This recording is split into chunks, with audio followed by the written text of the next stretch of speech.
मराठ्यांची लाट अंगावर घेऊ नका असं म्हणत जरांगेंनी पुन्हा एकदा फडणवीसांवरती निशाणा साधला।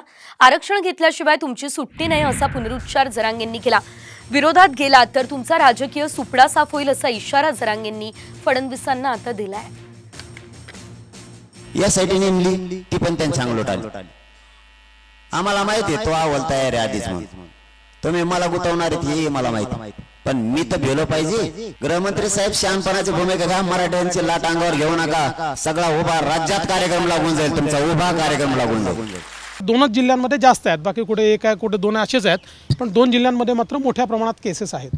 त्याची छाननी देखील सुरू झालेली आहे आणि माझ्या माहितीप्रमाणे जवळपास 172 केसेस परत घेण्याच्या संदर्भात शिफारस देखील झालेली आहे।